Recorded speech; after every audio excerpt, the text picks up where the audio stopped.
We are ready. You did Kidio. Kidio TV, bro, when I was a kid. Mr. Fatso, how you doing, my brother? I'm the greatest human being right now. Nice, my man. Nice, dude. Yeah. Thank you so much for joining us on the JD Kustom, the Lovegear. Yeah, and all part of the JD Kustom Jam Jar episodes. Fully.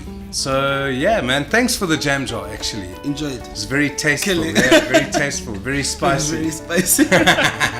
So no, it was great, man. Yeah, you know, man. Like your music speaks to the soul. So I thank you, man. I'm really excited that it's out there. You know. True.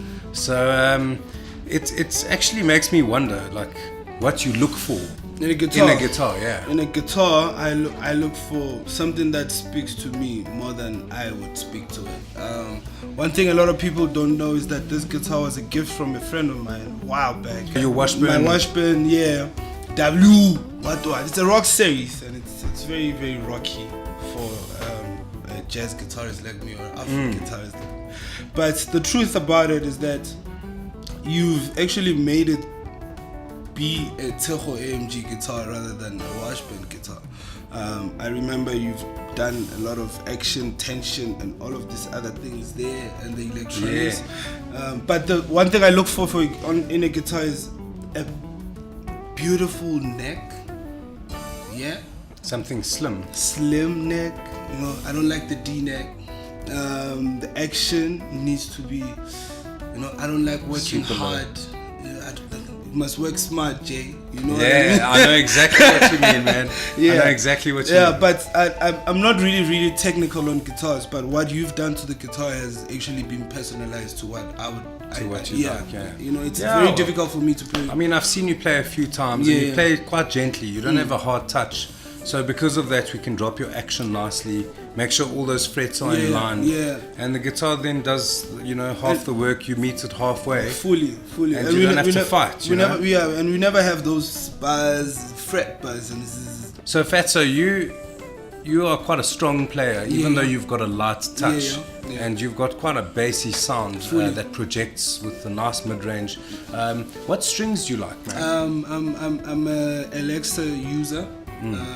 Gauge 10, very light at the same time. They're still strong and they last because I'm more of a durable guy. So I've tried other strings. One thing I didn't like about it is the residue that it brings on the neck, and at the same time they would snap randomly.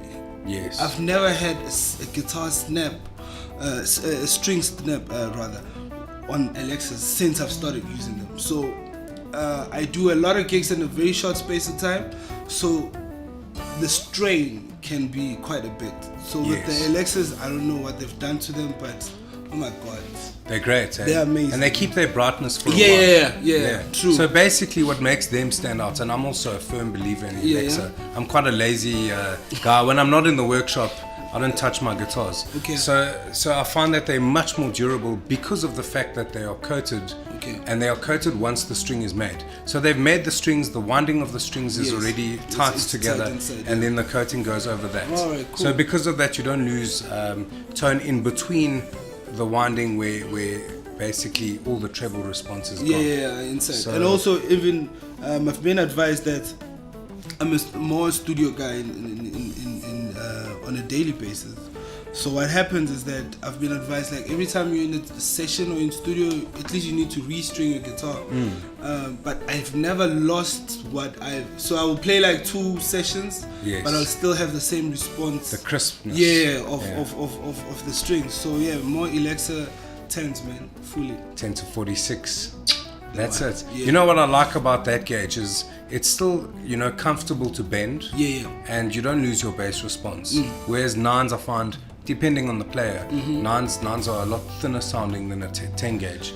11s a little bit tight, you know, understand the tuning. So unless you've really got a heavy attack, which you don't, I think 10 is the perfect choice. The perfect guy, And amplifiers, like let's talk a bit about what you use. I'm more of a Fender DeVille Hot Rod 212, and today that valve sound. That valve sound. And today we've been graced by the Deluxe C. So what happens with this one is, like, I love the warmth because I'm more of a clean guy more than the AGG. So it gives you the warmth of the guitar through what I process on my Boss GT 100. Oh my Nice. And how do you feel about your GT 100? I'll tell you a secret. Yeah. So what Boss did with GT8, they brought it back on the GT100 because I think they fired the person that did on the GT10 and it wasn't really The navigation was not even the navigation, it sounded all plasticky on foam, you know what I mean? So this one, it gave you back all the authentic stomps that they've managed to hoy inside this guy. So I still have, like, I'm very, very clean. I hardly put a whole lot of things.